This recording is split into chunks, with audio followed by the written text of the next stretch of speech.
ಪಿತನ ಸುತನ ಮತ್ತು ಪವಿತ್ರಾತ್ಮರ ನಾಮದಲ್ಲಿ ಆಮೇನ್. ಆತ್ಮರೇ ಎನ್ನೊಳು ನೀ ಅಗ್ನಿಯ ಮಳೆ ಸುರಿಸು, ಆತ್ಮರೇ ಎನ್ನೊಳು ನೀ ಜ್ವಲಿಸು ಪ್ರಜ್ವಲಿಸು, ಆತ್ಮರೇ ಎನ್ನೊಳು ನೀ ಅಗ್ನಿಯ ಮಳೆ ಸುರಿಸು, ಆತ್ಮರೇ ಎನ್ನೊಳು ನೀ ಜ್ವಲಿಸು ಪ್ರಜ್ವಲಿಸು. ಪ್ರಭು ಕ್ರಿಸ್ತರಲ್ಲಿ ಆತ್ಮೀಯ ಸಹೋದರ ಸಹೋದರಿಯರೇ, ಈ ದಿನದ ಮುಂಜಾನೆಯ ಜೀವಸ್ವರ ಪ್ರೇಷಿತರ ಕಾರ್ಯಕಲಾಪಗಳು, ನಾನು ಹೇಳೋದಾದರೆ ಪವಿತ್ರಾತ್ಮರ ಕಾರ್ಯಕಲಾಪಗಳು 12ನೇ ಅಧ್ಯಾಯ ವಚನ 1ರಿಂದ 10ರವರೆಗೆ ಧ್ಯಾನಿಸೋಣ. ಇಲ್ಲಿ ಒಂದು ಕಡೆ ಕ್ರೈಸ್ತ ಸಭೆಗೆ ಕಠಿಣವಾದ ಹಿಂಸಾ ಕಾರ್ಯಗಳು ಪ್ರಾರಂಭವಾಯಿತು. ಯೇಸುವಿನ ಸುವಾರ್ತೆ ಹೆಚ್ಚೆಚ್ಚು ಸಾರಲ್ಪಡಲು ಪ್ರಾರಂಭವಾದ ಅದೇ ಸಮಯದಲ್ಲಿ ಅದಕ್ಕೆ ಹೆಚ್ಚು ಪ್ರತಿಭಟನೆ ಮತ್ತು ಹಿಂಸೆ. ಆದಿ ಧರ್ಮಸಭೆಯಲ್ಲಿ ಎಷ್ಟು ದೇವರು ಮಹತ್ ಕಾರ್ಯಗಳನ್ನು ಮಾಡಿ ಅದ್ಭುತ ಕಾರ್ಯಗಳು, ಸೂಚನಾ ಕಾರ್ಯಗಳು, ರೋಗ ಸೌಖ್ಯಗಳನ್ನು ನಡೆಸಿದರೋ ಅಷ್ಟೇ ಶತ್ರುವಿನ ಮೂಲಕ ಸಭೆಯನ್ನು ನಾಶ ಮಾಡುವುದಕ್ಕಾಗಿ ಕಠಿಣವಾದ ಹಿಂಸೆ ಪ್ರಾರಂಭವಾಯಿತು. ಈ ಹಿಂಸೆಯ ಕುರಿತು ನಮಗೆ ಹೆಚ್ಚು ವಿವರ ಪ್ರೇಷಿತರ ಕಾರ್ಯಕಲಾಪಗಳಲ್ಲಿ ಸಿಗುವುದಿಲ್ಲ. ಈ ಹಿಂಸೆ, ಪರ್ಸಿಕ್ಯೂಷನ್, ಹಿಂಸೆಯ ಕುರಿತು ನಾವು ಸ್ವಲ್ಪ ಧ್ಯಾನಿಸಬೇಕು. ಕಾರಣ, ಈ ಕ್ರೈಸ್ತರಿಗೆ ಆದಿ ಧರ್ಮಸಭೆಯಲ್ಲಿ ನಡೆದಂಥ ಒಂದು ಹಿಂಸೆಗಳನ್ನು ಇಲ್ಲಿ ಸಹ ನಾವು ನೋಡ್ತೀವಿ. ಅಲ್ಲಿ 1 ಮಕ್ಕಬಿ, 2 ಮಕ್ಕಬಿ, ಯೂದ ಮಕ್ಕಬಿಯನ ಗ್ರಂಥದಲ್ಲಿ ಆಗಿನ ಅರಸರುಗಳು ಮಾಡಿದಂಥ ಒಂದು ದಬ್ಬಾಳಿಕೆ, ಅದು ಚರಿತ್ರೆಯಲ್ಲಿ ಇನ್ನೂ ಹೆಚ್ಚಾಗಿ ನಮಗೆ ಸಿಗಬಹುದು. ಇದಕ್ಕೆ ಸಂಬಂಧಪಟ್ಟ ಚರಿತ್ರೆ ಪುಸ್ತಕಗಳು ನಾನು ಹೆಚ್ಚಾಗಿ ಓದಿಲ್ಲದೆ ಇರುವ ಕಾರಣ ಪವಿತ್ರ ಗ್ರಂಥದ ಆಧಾರದ ಮೇಲೆ ನಾವು ಪೂರ್ವಕಾಲ 1 ಮಕ್ಕಬಿ 2 ಮಕ್ಕಬಿಯಲ್ಲಿ ನಡೆದಂಥ ಒಂದು ಹಿಂಸೆಗಳನ್ನು ಧ್ಯಾನಿಸುವಾಗ ಅದನ್ನು ಧ್ಯಾನಿಸಬೇಕು. ಹೇಗೆ ಆದಿ ಧರ್ಮಸಭೆಯಲ್ಲಿ ಕ್ರೈಸ್ತರು ಯೇಸುವಿಗೆ ರಕ್ತ ಸಾಕ್ಷಿಗಳಾದರು ಎಂಬುದಾಗಿ. ಇದೆಲ್ಲ ಬರೆಯಲ್ಪಟ್ಟಿರುವುದು ನಮಗೆ ವಿಶ್ವಾಸವನ್ನು ಹೆಚ್ಚಿಸುವುದಕ್ಕಾಗಿ, ನಮ್ಮ ಆಧ್ಯಾತ್ಮಿಕ ಜೀವನವನ್ನು ಇನ್ನೂ ಬಲಪಡಿಸಿಕೊಳ್ಳುವುದಕ್ಕಾಗಿ, ಮುಂದೆ ನಡೆಯಲಿರುವ ಆ ಹಿಂಸಾ ಕಾಲದಲ್ಲಿ ನಾವು ಈಗಾಗಲೇ ಸಿದ್ಧರಾಗುವುದಕ್ಕಾಗಿ. Praise the Lord. Hallelujah, hallelujah. ಮಾನಸಿಕವಾಗಿ, ಶಾರೀರಿಕವಾಗಿ ಒಂದು ಸಿದ್ಧತೆ ಆಗಬೇಕು. ಉದಾಹರಣೆಗೆ ನೋಡಿ, ನಾನು ಹೆಣ್ಣೆಂಗ್ಸಾಗಿರೋ ಕಾರಣ ಈ ಉದಾಹರಣೆ ನನಗೆ ಬರ್ತಾ ಇರ್ಬೋದು. ಒಂದು ಗರ್ಭಿಣಿ ಸ್ತ್ರೀ ಪ್ರಸವ ವೇದನೆಯ ಸಮಯದಲ್ಲಿ ಬಹಳ ಕಷ್ಟ ಅನುಭವಿಸಬೇಕಾಗುತ್ತೆ, ಹೌದಲ್ವಾ? ಆ ಗರ್ಭಿಣಿ ಸ್ತ್ರೀಯರಿಗೆ ಎಲ್ಲರಿಗೂ ಗೊತ್ತು. ಅದಕ್ಕಾಗಿ ತಾಯಂದಿರು, ಸ್ನೇಹಿತರು ಅವ್ರನ್ನ ಮೆಂಟಲಿ ಪ್ರಿಪೇರ್ ಮಾಡ್ತೀವಿ. ಹೀಗೆ ಧೈರ್ಯವಾಗಿರು, ಏನೂ ಆಗೋದಿಲ್ಲ, ಧೈರ್ಯವಾಗಿರು, ಸ್ವಲ್ಪ ಕಾಲ ಕಷ್ಟ, ಆ ಕಷ್ಟ ಸಂಕಟವನ್ನು ಅನುಭವಿಸಿದ ನಂತರ ನಿನಗೆ ಮಹಿಮೆ ಕಾದಿರುತ್ತದೆ. ಮಹಿಮೆ, ಕಷ್ಟ ಸಂಕಟ ಯಾತನೆಗಳ ಮೂಲಕ ನಾವು ಸ್ವರ್ಗ ಸಾಮ್ರಾಜ್ಯವನ್ನು ಪ್ರವೇಶಿಸಬೇಕಾಗಿದೆ. ನಮ್ಮ ವಿಶ್ವಾಸವನ್ನು ಪರಿಶೋಧನೆ ಮಾಡಲು ಆ ಕಷ್ಟ ಸಂಕಟಗಳು ಬರುವಾಗ ಅವುಗಳನ್ನು ನಾವು ಧೈರ್ಯದಿಂದ ಜಯಿಸಬೇಕಾಗಿದೆ ಎಂಬುದಾಗಿ. ಸೊ ಆ ಗರ್ಭಿಣಿ ಸ್ತ್ರೀಯನ್ನು ನಾವು ಮೆಂಟಲಿ ಪ್ರಿಪೇರ್ ಮಾಡುವಾಗ ಎಷ್ಟೋ ಯಾತನೆಯ ಮೂಲಕ ಆ ಮಗು ಕೈಗೆ ಬಂದಾಗ ಎಲ್ಲ ನೋವನ್ನು ಮರೆತು ಬಿಡುವ ರೀತಿಯಲ್ಲಿ ಕ್ರೈಸ್ತರು ಕಷ್ಟ ಸಂಕಟಗಳಿಗೆ ಭಯಪಡಬೇಕಾದ ಅವಶ್ಯಕತೆ ಇಲ್ಲ. ಬದಲಿಗೆ ಆ ಯಾತನೆಯ ಮೂಲಕ ನಮಗೆ ಮತ್ತೊಂದು ಮಹಿಮೆ ಕಾದಿದೆ. ಗ್ಲೋರಿ ಟು ಗ್ಲೋರಿ, ಮಹಿಮೆಯಿಂದ ಮಹಿಮೆಗೆ ದೇವರು ನಮ್ಮನ್ನ ಕೊಂಡೊಯ್ಯುವವರಾಗಿದ್ದಾರೆ. ನನ್ನ ಜೀವಿತದಲ್ಲಿ ಕೆಲವು ಯಾತನೆಗಳು, ಕಷ್ಟ ಸಂಕಟಗಳು ಬಂದಾಗ ಅವೆಲ್ಲವನ್ನ ನಾನು ಮೌನವಾಗಿ ಸಹಿಸಿಕೊಂಡೆ, ತಾಳ್ಮೆಯಿಂದಿದ್ದೆ. ಅದು ನನಗೆ ಆಧ್ಯಾತ್ಮಿಕವಾದ ಮೆಟ್ಟಿಲುಗಳಾಗಿ ಮಾರ್ಪಾಡಾದವು. ಯಾತನೆಗಳು ನಮಗೆ ಸಹನೆಯನ್ನು, ಸಂಕಷ್ಟಗಳು ನಮಗೆ ಇನ್ನೂ ನಮ್ಮ ವಿಶ್ವಾಸವನ್ನು ಹೊರಗೆ ಹಚ್ಚಿ ನಮ್ಮನ್ನು ಸದೃಢರನ್ನಾಗಿ ಮಾಡುತ್ತದೆ. ಆದ ಕಾರಣ ಭಯಪಡಬೇಡಿ. ಓಕೆ, ವಾಕ್ಯಕ್ಕೆ ಹೋಗೋಣ. ಸಾಧ್ಯವಾದರೆ ಒಂದು ದಿನ ನಾವು ಕ್ರೈಸ್ತ ಸಭೆಗೆ ನಡೆದಂತಹ ಒಂದು ಹಿಂಸೆಯ ಕಾರ್ಯಗಳು, ಆ ಸಮಯದಲ್ಲಿ ಹೇಗೆ ಧೈರ್ಯದಿಂದಲೂ ಸ್ಥೈರ್ಯದಿಂದಲೂ ರಕ್ತಸಾಕ್ಷಿಗಳಾಗಲು ತಮ್ಮ ಪ್ರಾಣವನ್ನೇ ಒಪ್ಪಿಸಿಕೊಟ್ಟರೆ ಹೊರತು ಅವರು ವಿಶ್ವಾಸದಲ್ಲಿ ಹೇಡಿಗಳಾಗಿ ಓಡಿ ಹೋಗದೆ ಇದ್ದರು ಎಂಬುದನ್ನು ಧ್ಯಾನಿಸಿ ನಾವು ಸಹ ಸಿದ್ಧರಾಗೋಣ. Price the lord. ಅಂತಿಮ ಕಾಲದಲ್ಲಿ ಬರುತ್ತಲ್ವಾ ಪರ್ಸಿಕ್ಯೂಷನ್. ಓಕೆ, ಆ ದಿನಗಳಲ್ಲಿ ಅರಸ ಹೆರೋದನು ಕ್ರೈಸ್ತ ಸಭೆಯ ಸದಸ್ಯರಲ್ಲಿ ಕೆಲವರನ್ನು ಹಿಂಸಿಸಲು ಆರಂಭಿಸಿದನು. ಯೋವಾನನ ಸಹೋದರ ಯಾಕೋಬನನ್ನು ಖಡ್ಗದಿಂದ ಕೊಲ್ಲಿಸಿದನು.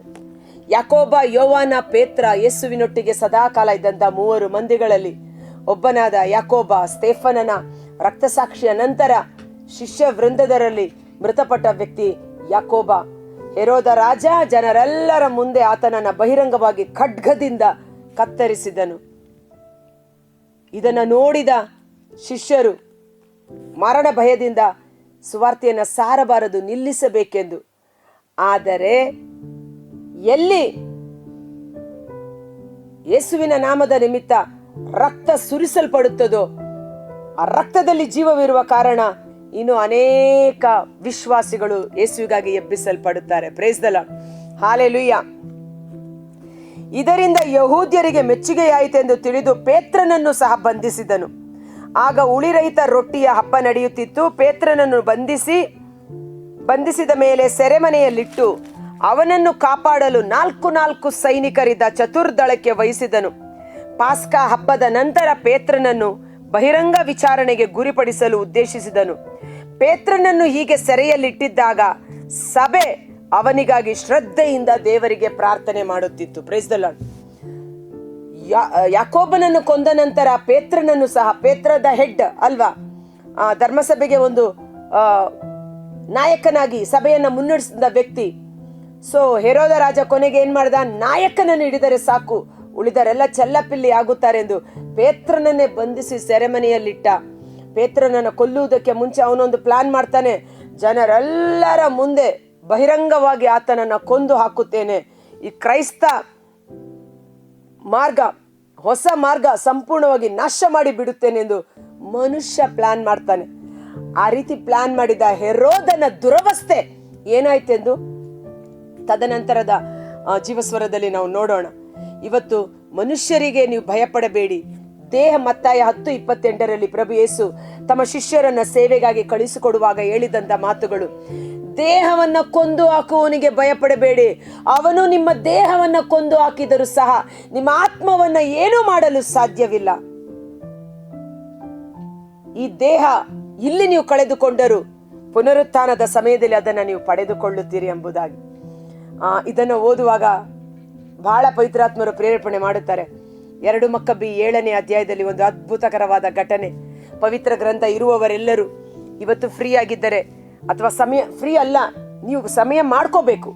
ದೇವರ ವಾಕ್ಯಕ್ಕಾಗಿ, ದೇವರ ಸಂದೇಶಕ್ಕಾಗಿ, ದೇವರಿಗಾಗಿ ಸಮಯ ನೀವು ಮಾಡ್ಕೋಬೇಕು. 2 ಮಕ್ಕಬ್ಬಿ 7ನೇ ಅಧ್ಯಾಯದಲ್ಲಿ ಒಂದು ಘಟನೆ ನಾವು ನೋಡುತ್ತೇವೆ. ಅಲ್ಲಿಯ ಅರಸ ಇಸ್ರಾಯೇಲ್ ಜನರನ್ನ ಹಿಂಸಿಸಲು ಪ್ರಾರಂಭ ಮಾಡಿದ, ಯಹೂದ್ಯರನ್ನ ಹಿಂಸಿಸಲು ಪ್ರಾರಂಭ ಮಾಡಿದ ಸಮಯದಲ್ಲಿ ಒಂದು ತಾಯಿಗೆ 7 ಜನ ಗಂಡು ಮಕ್ಕಳು. 7 ಜನ ಗಂಡು ಮಕ್ಕಳು ಸರ್ವೇಶ್ವರನೇ ನಿಜವಾದ ದೇವರು ಎಂದು ಯಹೂದ್ಯ ಮತಾವಲಂಬಿಗಳಾಗಿದ್ದರು, ಇಸ್ರಾಯೇಲರಾಗಿದ್ದರು. ಅವರನ್ನು ಸಭೆಯ ಮುಂದೆ ಕರೆಸಿ ದೊಡ್ಡ ಜನಸಮೂಹದ ಮುಂದೆ ನಿಲ್ಲಿಸಿ ಆ ತಾಯಿಗೆ ಹೇಳುತ್ತಾನೆ, ನೀನು ನಿನ್ನ ಮಕ್ಕಳು ಸರ್ವೇಶ್ವರನನ್ನು ಆರಾಧಿಸುವುದನ್ನು ಬಿಟ್ಟು ಬಿಡಿ,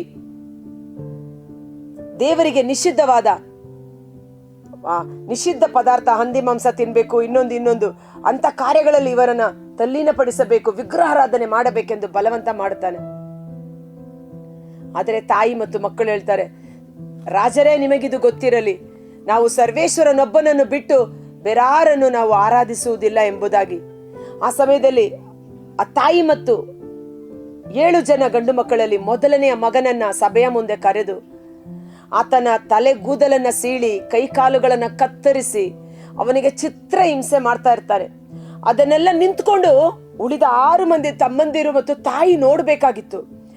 ಕಣ್ಣ ಮುಂದೆ ತಮ್ಮ ಸಹೋದರ ಚಿತ್ರ ಹಿಂಸೆಯಾಗಿ ನರಳಾಡುವುದನ್ನ ನೋಡಿ ಅವರು ಭಯಪಡಬಹುದೆಂದು ರಾಜ ಎಣಿಕೆ ಮಾಡುತ್ತಾನೆ.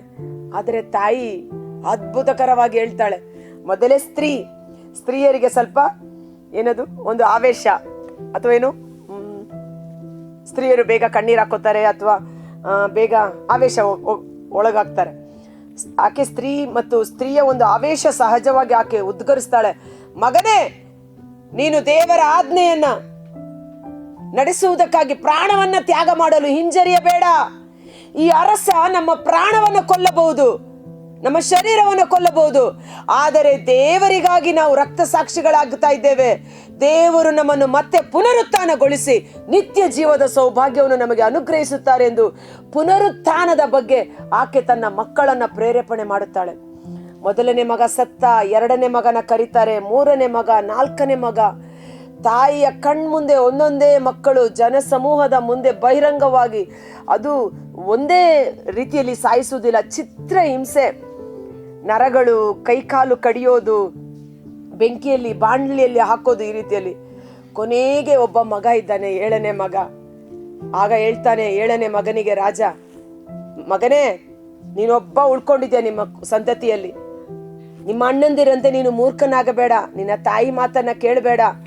ಈಗ ನೀನು ನಿಮ್ಮ ದೇವರನ್ನ ಬಿಟ್ಟು ನನ್ನ ದೇವರನ್ನ ಆರಾಧನೆ ಮಾಡಿದ್ದೆ ಆದರೆ ನನ್ನ ರಾಜ್ಯದಲ್ಲಿ ನಿನಗೆ ಮಹತ್ವದ ಸ್ಥಾನವನ್ನ ಕೊಟ್ಟು ಉನ್ನತ ಸ್ಥಾನಕ್ಕೆ ಇರಿಸುತ್ತೇನೆ, ಅನ್ಯಾಯವಾಗಿ ಯಾಕೆ ಪ್ರಾಣವನ್ನ ಕಳೆದುಕೊಳ್ಳುತ್ತಿ ಅಂತ. ಆದರೆ ತಾಯಿ ಹೇಳ್ತಾಳೆ ಮಗನಿಗೆ, ಮಗನೇ, ನಿನ್ನನ್ನ ಹೊತ್ತು ಸಾಕಿ ಸಲಹಿದವಳು ನಾನಲ್ಲ, ತಾಯಿಯ ಗರ್ಭದಲ್ಲಿ ನಿನ್ನನ್ನು ಸೃಷ್ಟಿ ಮಾಡಿದ್ದು ಸೃಷ್ಟಿಕರ್ತನಾದ ದೇವರು, ಇದುವರೆಗೆ ಪೋಷಣೆ ಮಾಡಿದ್ದು ನಿನ್ನ ದೇವರು. ಕೊಲ್ಲುವುದು, ಜೀವಕ್ಕೆ ಎಬ್ಬಿಸುವುದು ಆತನ ಕೈಯಲ್ಲಿದೆ. ಆದರೆ ಈ ಅರಸನ ನಯಮಾತಿಗೆ ಒಳಗಾಗಿ ನೀನು ಸರ್ವೇಶ್ವರನ ವಾಕ್ಯವನ್ನ ಮೀರಿ ಪಾಪ ಮಾಡಬೇಡ. ಪ್ರಾಣ ಹೋದರೂ ಸರಿಯೇ, ದೇವರ ವಾಕ್ಯಕ್ಕಾಗಿ, ದೇವರ ಸಂದೇಶಕ್ಕಾಗಿ ಜೀವಿಸು ಎಂದು ಹೇಳಿ ಸಾಯುವುದಕ್ಕೆ ಪ್ರೇರೇಪಣೆ ಮಾಡುತ್ತಾಳೆ. ಆ ಮಗ ಮುಂದೆ ಬಂದು, ರಾಜನೇ, ನಮ್ಮ ಅಣ್ಣಂದಿರಿಗೆಂತ ಮಿಗಿಲಾಗಿ ನನ್ನನ್ನು ಚಿತ್ರ ಹಿಂಸೆ ಮಾಡಿಬೇಕಾದರೆ ಸಾಯಿಸು, ನಾನು ಅನ್ಯ ಧರ್ಮವನ್ನ, ವಿಗ್ರಹಾರಾಧನೆಯನ್ನ ಮಾಡುವುದಿಲ್ಲ ಎಂದು ಅವನು ಸಹ ಸಾಯ್ತಾನೆ. ಮತ್ತೆ ತಾಯಿಯನ್ನು ಸಹ ವಿಚಿತ್ರವಾಗಿ ಕೊಂದು ಹಾಕುತ್ತಾನೆ. ಅಂತ ಒಂದು ಕಠಿಣ ಹಿಂಸೆಯ ಕಾಲದಲ್ಲಿ ಭಕ್ತ ವಿಶ್ವಾಸಿಗಳು ಹೇಗೆ ತಮ್ಮ ಸರ್ವೇಶ್ವರನ ವಾಕ್ಯವನ್ನ ಪರಿಪಾಲನೆ ಮಾಡಿದರು ಎಂಬುದು ನಮ್ಮೆಲ್ಲರಿಗೂ ಉತ್ತೇಜನಕಾರಿಯಾಗಿರಲಿ. ಮುಂಬರುವ ದಿನಗಳು ಕಷ್ಟಕರವಾದ ದಿನಗಳು, ಮುಂಬರುವ ದಿನಗಳು ಕೆಟ್ಟ ದಿನಗಳಾಗಿ ಮಾರ್ಪಾಡಾಗುತ್ತದೆ. ಹಿಂದೆ ನಾವು ಪ್ರಾರ್ಥನೆ, ಉಪವಾಸ, ದೇವರ ವಾಕ್ಯ, ದೈವ ವಿಶ್ವಾಸ, ಅದರಲ್ಲಿ ನಾವು ಮಕ್ಕಳನ್ನ, ನಮ್ಮ ಮುಂದಿನ ಪೀಳಿಗೆಯನ್ನು ಎಬ್ಬಿಸಬೇಕಾಗಿದೆ. ಪೇತ್ರನನ್ನು ಸೆರೆಮನೆಯಲ್ಲಿಟ್ಟಿದ್ದರು, 4 ಜನ ಅವನಿಗೆ ಕಾವಲಿಟ್ಟಿದ್ದರು. ಮಾತ್ರವಲ್ಲ, ಸಭೆ ಅವನಿಗಾಗಿ ಶ್ರದ್ಧೆಯಿಂದ ಪ್ರಾರ್ಥನೆ ಮಾಡುತ್ತಿತ್ತು. ನಮ್ಮ ಕೈಯಲ್ಲಿ ಏನೂ ಮಾಡೋದಕ್ಕೆ ಸಾಧ್ಯ ಇಲ್ಲ ಎನ್ನುವುದಿದ್ದರೂ ಸಹ ನಮ್ಮ ಕೈಯಲ್ಲಿರುವ ಶ್ರೇಷ್ಠವಾದ ಆಯುಧ ಪ್ರಾರ್ಥನೆ. ಇವತ್ತು ಅವರ ವಿರುದ್ಧ ಹೋರಾಡಲು, ಈಗ ನೋಡಿ, ಪೇತ್ರನನ್ನ ರಾಜನೇ ಸೆರೆ ಹಿಡಿದು ಸೆರೆಮನೆಯಲ್ಲಿ ಇರಿಸಿದ್ದಾನೆ. ಹೇಗೆ ಅವನನ್ನ ಬಿಡುಗಡೆ ಮಾಡುವುದು? ಯಾರಾದರೂ ಪೇತ್ರನ ಪರವಾಗಿ ಹೋಗಿ ವಾದ ಮಾಡಿದ್ರೆ ಅವನನ್ನು ಕರ್ಕೊಂಡೋಗಿ ಸೆರೆಮನೆಯಲ್ಲಿ ಹಾಕ್ತಾ ಇದ್ರು. ಇಂಥ ಸಮಯದಲ್ಲಿ ಏನು ಮಾಡುವುದು ಎಂದು ಚಿಂತಾಕ್ರಾಂತರಾಗಿದ್ದರು. ಆದರೆ ಸಭೆ, ದೇವರ ಮಕ್ಕಳು ಒಟ್ಟಾಗಿ ಸೇರಿ ದೇವರ ಸಹಾಯಕ್ಕಾಗಿ ದೇವರಲ್ಲಿ ಪ್ರಾರ್ಥನೆ ಮಾಡುತ್ತಿದ್ದರು. ಪ್ರಾರ್ಥನೆ ನಮ್ಮ ಕೈಯಲ್ಲಿರುವ ಶಕ್ತಿಯುತ ಸಾಧನವಾಗಿದೆ. ಎಲ್ಲಾ ಸಮಯ ಸಂದರ್ಭಗಳಲ್ಲಿ ಕಷ್ಟ, ಸಂಕಟ, ಇಕ್ಕಟ್ಟು, ಬಿಕ್ಕಟ್ಟು, ಶೋಧನೆ, ವೇದನೆ, ಎಲ್ಲ ಸಮಯದಲ್ಲಿ ಪ್ರಾರ್ಥನೆ ಮಾಡಿ ಸ್ವರ್ಗದ ಶಕ್ತಿ ನಮ್ಮಲ್ಲಿ ಕಾರ್ಯ ಮಾಡಲು ಪ್ರಾರಂಭ ಮಾಡುತ್ತದೆ. ಪ್ರಭು ಯೇಸು ಗೆತ್ಸೆಮನಿ ತೋಪಿನಲ್ಲಿ ನನ್ನ ಮನಸ್ಸಿನ ವೇದನೆ ಪ್ರಾಣ ಹಿಂಡುವಷ್ಟು ತೀವ್ರವಾಗಿದೆ ಎಂದು ಕಠಿಣ ಯಾತನೆಯಿಂದ ರಕ್ತದ ಬೆವರು ಸುರಿಸುವಷ್ಟರ ಮಟ್ಟಿಗೆ ಪ್ರಾರ್ಥನೆ ಮಾಡಿದರು. ಏನಾಯ್ತು?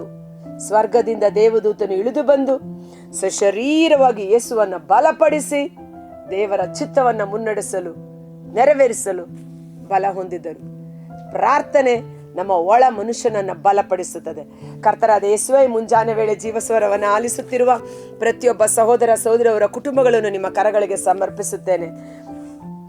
ಸಂಕಟಗಳು ಬಂದಾಗ ವೇದನೆ ಪಡಬೇಡಿ. ಸಂಕಟದ ಸಮಯದಲ್ಲಿ ಪ್ರಾರ್ಥನೆ ಮಾಡಿ. 2 ಕೊರಿಂಥ 1ನೇ ಅಧ್ಯಾಯ ವಚನ 3 ಮತ್ತು 4ರಂತೆ ನಮಗೆ ಬಂದೊದಗುವ ಎಲ್ಲಾ ಕಷ್ಟ, ಸಂಕಟ, ಯಾತನೆಗಳಲ್ಲಿ ದೇವರು ನಮ್ಮನ್ನು ಹೆತ್ತ ತಾಯಿಗಿಂತಲೂ ಮಿಗಿಲಾಗಿ ಸಂತೈಸುವವರಾಗಿದ್ದಾರೆ. ಅವರ ಪವಿತ್ರಾತ್ಮರ ಪ್ರೀತಿಯಿಂದ ನಮ್ಮನ್ನು ತುಂಬಿಸುವವರಾಗಿದ್ದಾರೆ. ಆ ಸಂತೈಸುವಿಕೆಯಿಂದ ಬಲ ಹೊಂದಿದ ನಾವು ಕಷ್ಟ ಸಂಕಟಗಳಲ್ಲಿ ನರಳುತ್ತಿರುವ ಇತರರನ್ನು ಬಲಪಡಿಸಲು ಶಕ್ತರಾಗುತ್ತೇವೆ. ಪ್ರಾರ್ಥನೆ ಮಾಡುವಾಗ ನಮ್ಮ ಒಳ ಮನುಷ್ಯ ಬಲಗೊಳ್ಳುತ್ತಾನೆ. ಪ್ರಾರ್ಥನೆ ಮೂಲಕ ಪವಿತ್ರಾತ್ಮರ ಅಭಿಷೇಕ ನಮ್ಮನ್ನು ಸತ್ಯದ ಸನ್ಮಾರ್ಗದಲ್ಲಿ ಮುನ್ನಡೆಸುತ್ತದೆ. ಪ್ರಾರ್ಥನೆ ನಮ್ಮನ್ನು ಶಾರೀರಿಕವಾಗಿ, ಮಾನಸಿಕವಾಗಿ, ಆಧ್ಯಾತ್ಮಿಕವಾಗಿ ಸದೃಢರನ್ನಾಗಿ ಮಾಡುತ್ತದೆ. ಪ್ರಾರ್ಥನೆ ಸ್ವರ್ಗದ ಶಕ್ತಿ ನಮ್ಮಲ್ಲಿ ಬರುವಂತೆ ಮಾಡುತ್ತದೆ. ಪ್ರಾರ್ಥನೆ, ದೇವರ ಕೃಪಾವರಗಳು ನಮ್ಮಲ್ಲಿ ಕಾರ್ಯ ಮಾಡಲು ಪ್ರಾರಂಭ ಮಾಡುತ್ತದೆ. ಪ್ರಾರ್ಥನೆ ನಮಗೆ ಸಕಲ ಜಯವನ್ನು ತಂದುಕೊಡುತ್ತದೆ. ಇವತ್ತು ಕ್ರೈಸ್ತ ವಿಶ್ವಾಸಿಗಳು, ಕ್ರೈಸ್ತರು ಎಂದು ಕರೆಯಲ್ಪಟ್ಟ ಪ್ರತಿಯೊಬ್ಬರ ಬಳಿ ಇರುವ ಶ್ರೇಷ್ಠವಾದ ಆಯುಧ ಪ್ರಾರ್ಥನೆ ಮತ್ತು ಉಪವಾಸ, ಪ್ರಾರ್ಥನೆ ಮತ್ತು ಪರಿಶುದ್ಧವಾದ ಜೀವನ. ಪಾಪಕ್ಕೆ ವಿಮುಖರಾಗಿ ದೇವರಿಗೆ ಅಭಿಮುಖರಾಗಿ ಪರಿಶುದ್ಧವಾದ ಜೀವನವನ್ನ ನಡೆಸಿ ಎಡೆಬಿಡದೆ ಪ್ರಾರ್ಥನೆ ಮಾಡಲು, ಪ್ರಾರ್ಥನೆ ಮೂಲಕ ದೇವರೊಟ್ಟಿಗೆ ಸತ್ಸಂಬಂಧದಲ್ಲಿ ನೆಲೆಗೊಳ್ಳಲು, ಪ್ರಾರ್ಥನೆ ಮೂಲಕ ನಮ್ಮೊಳಗಿರೋ ಪವಿತ್ರಾತ್ಮರು ನಮ್ಮನ್ನು ಉಜ್ಜೀವನಗೊಳಿಸುವಂತೆ ಯೇಸುವಿನ ಅದ್ಭುತಕರವಾದ ನಾಮದಲ್ಲಿ ಪ್ರಾರ್ಥಿಸಿ ಬೇಡಿ ಹೊಂದಿಕೊಳ್ಳುತ್ತೇವೆ. ಆಮೆನ್.